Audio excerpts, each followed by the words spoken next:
got to get over his jealousy of the fact that I had a big crowdfunding campaign. He's not jealous of you, Vito, and neither am I. Then why is everybody so worried about the fact that I talked to EVS once or twice? You've been very upset about that. Well, because I at one time admired EVS greatly. So let's be clear. So EVS talks to me, and I talk to Mr. Girl. So at what point does the chain end? If somebody then talks to EVS, are they also a friend of Mr. Girl? No, of course. Don't be ridiculous. Of course. So it ends there. So it's only 2 degrees of separation. Yes. So EVS is endorsing Mr. Girl. No, God, no, he's not endorsing Mr. Girl. Then why do you care if he? Then why do you care if he's? Lately, honestly, he's moved away from. He's tried to push himself and distance himself from you. Would you like to see some video proving that? No, that's fine. I don't think EVS needs. That's not true. I like Vito. I watch his. Hold on a second. I've never asked EVS to be connected. Vito, I want you to understand something. I love Biggest Problem in the Universe. I love it. When people ask me, you like Vito? I say, yeah, fuck Vito. Fuck Vito. I say that all the time, but I say that about Shane and John too. Whenever I'm going to the casino at midnight, which is one of my favorite things to do, whenever I tell, like I'm able to, I feel lucky. I will go to the casino at midnight, tell Andrew, I'll say, I'll see you in the morning. And I listen to Biggest Problem in the Universe. I plug it in to my Bluetooth on my car, my vehicle, and I'm driving to Atlantic City, and I laugh. And every single time I listen to you and Dick Masterson, I win. Every single time. So I'm a fan. I'm not trying to distance myself from you. I'm not afraid of these guys.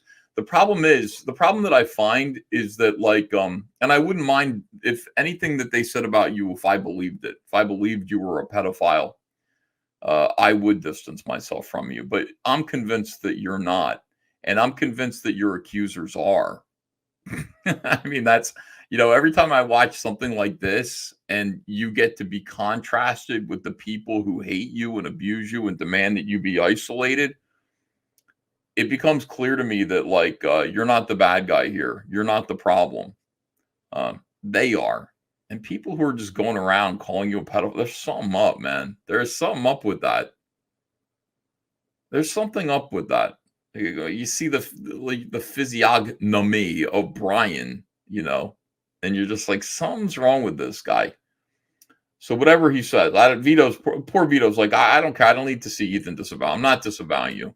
Not at all. And we're not friends, but like the idea that I'm trying to distance myself from you is not true. Hold on a second. You like him and love his show, but not friends, though. Well, yeah, I don't know him personally. I've never spent time with him. I wouldn't consider him to be a friend. I'm friendly with him. To let him in comically gated, comically gated is pretty clever.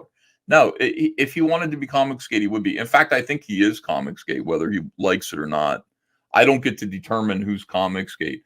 It's a fact. Either you're comic skate because you're making comics in spite of great political opposition, which I don't think Vito really is. But maybe he is. I don't know. That's a weird take, actually, when I think about it. Is it? Vito's been on the show before. He can be on the show again. It's okay. Yeah, I mean, it just takes a while. I'm somebody who I don't just make friends with people right away. I just don't. It takes a while. I don't trust people. I don't trust anyone. Why would I trust Vito? So that's just the way it is. I don't need to go on his show. That's a different question about do I like him. I like him. I like his show. I think he's funny and he's doing great here.